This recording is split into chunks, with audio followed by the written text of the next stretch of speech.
Hi, my name is Nick. I'm the inventor of the Dryft Board, and today I get to have the pleasure of taking you through the unboxing process.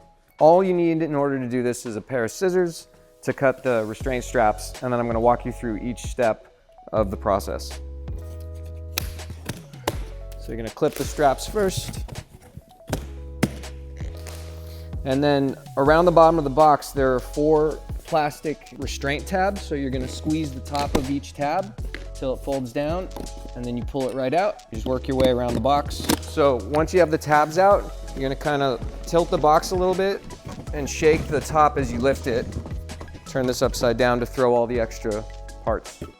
Here, this box has your charger and extra wheels. We'll set it aside for now. And then to start, we're gonna start taking off the cardboard slips. First thing you're gonna do is we wanna take the board out. So to do that, you pull it backwards out of the cardboard holder. Set this aside. And then next, if you come to the front, you're gonna tilt back this piece in the front and slip it right out. And then in the bottom, right by the base of the battery, there's another piece of cardboard. Pull and slip out. So the wheel is held into a piece of cardboard at the base. So the easiest thing to do is hold the stem, step on the inside of the board, and just lift up. And then you can place the Dryft Board aside. You can go ahead and take your board out, slip off the rubber band, pull the protector off from around the board, and then you have a sleeve we're gonna remove, and the board's basically ready. We'll get to the bags at the very end. And then there are these yellow zip ties here, which you can actually pull them out by hand, and there's a little tab. If you have your scissors, I prefer just to cut them. So we're gonna free the wheel first. All right, this is your extra front tire with an inner tube inside.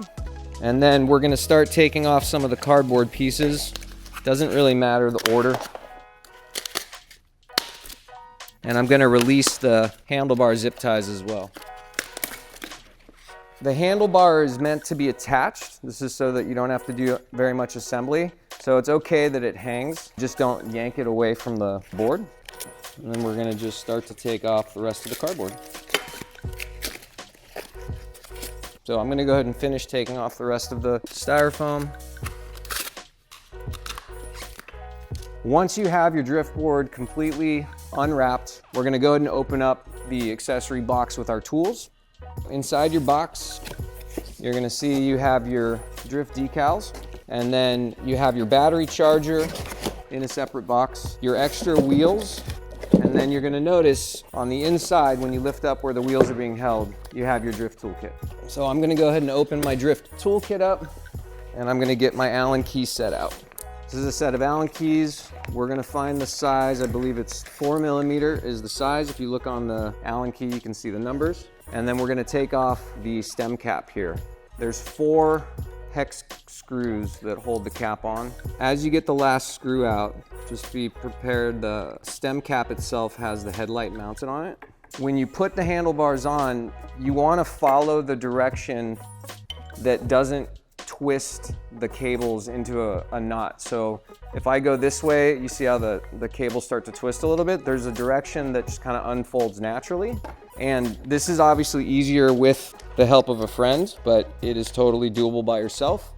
What you're gonna do is take the cap and hold it in place over. So then you're gonna rest the handlebar on your forehead to hold it in place so it doesn't fall forward. And then you're just gonna hand tighten each of the 4 Allen hex screws back into the cap. And like I said, if you have someone to help hold the handlebars, it's a lot easier, but it's totally doable by yourself. Once they're in, we're gonna go ahead and tighten 2 of them. So start on any one of them. You're just gonna get it not all the way locked in because you're gonna change the angle of the handlebar. And you'll notice that once you get 2 of these tightened in, it holds the bar by itself. And then we can just go ahead and finish tightening them down. Great. Last thing we're gonna do is you have your throttle wire, which is hanging down on the throttle side. There's a receiving end coming off of the brake lever, and you just line up the arrows and push them together, and your board is ready to go. All right, so now what we're gonna do is we're gonna transfer the board into tripod mode, and I'm gonna show you how to put your Dryft Board actually on the frame. So here I'm gonna turn the bike upside down. set it down. And now you'll see we have the quick release mechanism here is exposed. So you unlock the quick release. You're gonna take your Dryft board. You'll notice that there are these teeth in the front of the board. This is to align the frame base here.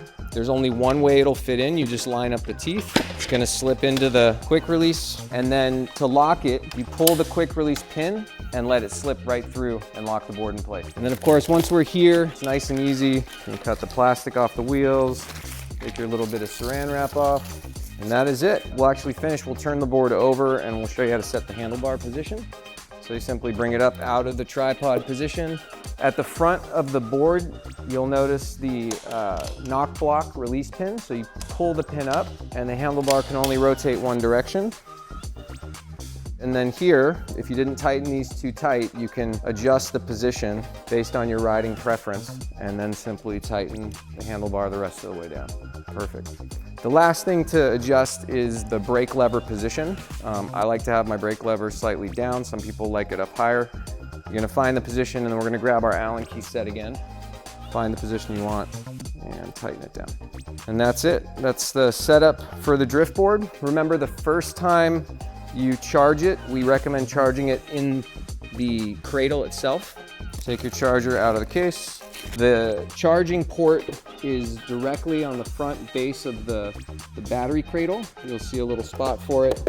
And then just like that, plug this into the wall and you're ready to go.